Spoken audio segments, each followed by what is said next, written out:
For 30 years, one part of your computer did something almost nothing else in the world does. It got cheaper every single year, like clockwork. Memory, the RAM in your laptop, the storage in your phone was the boring, reliable bargain of tech. And then, almost overnight, it broke. Memory prices are climbing for the first time in a generation, and in some cases, they've doubled, tripled, quadrupled. The reason isn't a factory fire. It isn't a war. It's a chatbot. So here's the question that sounds impossible. How does an AI you poke at in a browser tab make the stick of RAM in your gaming PC twice as expensive? These two things live in completely different worlds. One's a website, one's a chip on your desk. And yet, a 32 gigabyte kit of DDR5 that cost around $90 a year and a half ago now sells for close to 400.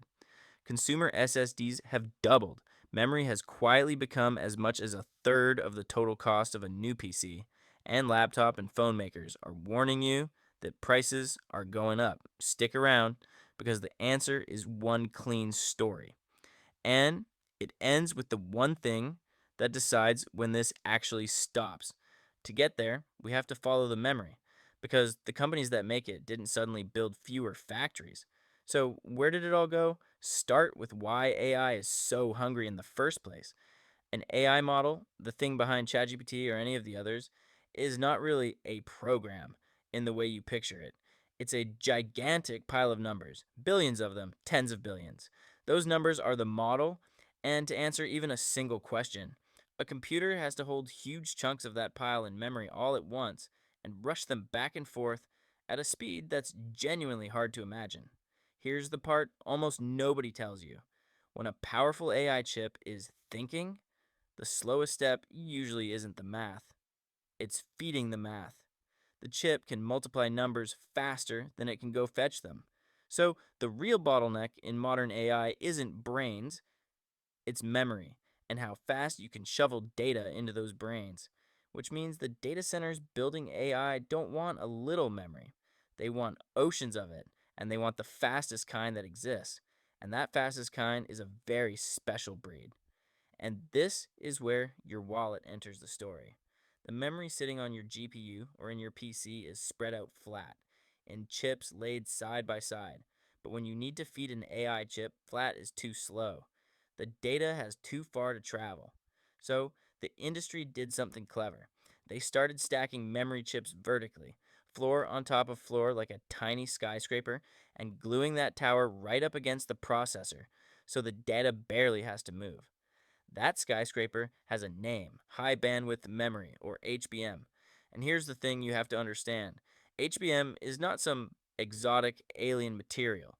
It's made of the same silicon, in the same factories, as the ordinary RAM you'd buy for your PC. It's just stacked and packaged in a much harder, much fancier way. And that's the whole problem. Think of a memory factory as a bakery with one oven that never gets bigger. For 30 years, that bakery pumped out simple loaves of bread, cheap RAM by the truckload. HBM is like switching that same oven over to 10-layer wedding cakes. Same oven, same flour, same oven's worth of time. But each cake eats a huge slice of the day, and plenty of them come out wrong and get thrown away. So for every wedding cake the bakery makes, it bakes far fewer loaves. The factory didn't shrink. Its output of the cheap thing just quietly collapsed because the machine is busy making the expensive thing. Now zoom out because this is the move that ties it together. Almost all of the world's memory comes from just three companies: Samsung, SK Hynix, and Micron. Three. And their factory space, the ultra clean rooms where chips are born and this is basically fixed, they can't conjure more of it overnight. So, these three companies looked at two customers standing at the counter. One is you, buying a stick of RAM for maybe $40 once. The other is a $1 trillion tech giant buying HBM by the mountain at a markup that would make your eyes water, promising to come back next month for more. If you owned that bakery, who are you baking for? So, they pivoted. They took the oven space that used to make your cheap RAM and pointed it at the wedding cakes for AI. Every wafer of silicon that becomes HBM for a data center is a wafer that will never become the memory for your laptop. The shelf where your affordable RAM used to sit didn't get robbed. It got abandoned quietly, deliberately, for a customer who pays a whole lot more. And this is the twist that changes how you should see the whole thing. When you hear memory shortage, you picture something that broke: a flood, a fire, a ship stuck sideways in a canal, but nothing broke. The factories are running flat out 24 hours a day, producing more memory than ever. It's not that the world suddenly can't make your RAM, it's that right now it doesn't want to, because there's someone at the front of the line willing to pay far more for a different shape of the exact same thing. This isn't a shortage of supply, it's a shortage of attention. You just stop being the important customer. So the only question left is the one you actually care about. When does it end? And the honest answer is the reason this isn't going away next month.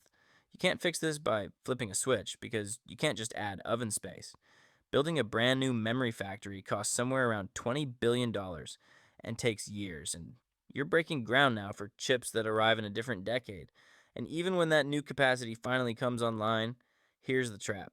As long as AI is still willing to outbid you, the new factory points at HBM2, not at your RAM. The people who actually run these companies have said it out loud. They expect this squeeze to last past 2027, maybe well beyond. The thing controlling the price was never the size of the factory, it's the order of the line. And you're at the back of it now, which means there are really only two ways out, and neither is a switch you or I get to flip. Either the AI frenzy cools off and those giant orders shrink, and nobody's betting on that this year, or somebody new floods the market with so much cheap, ordinary memory that it's not worth chasing the fancy stuff. That's the quiet wild card. New factories, some in China, racing to pump out exactly the boring RAM the AI crowd doesn't care about. The day that supply shows up in force is the day the pressure finally breaks. So, there it is, and the whole strange story in one line. For 30 years, memory was the cheap, forgettable part of a computer, the part you never thought about.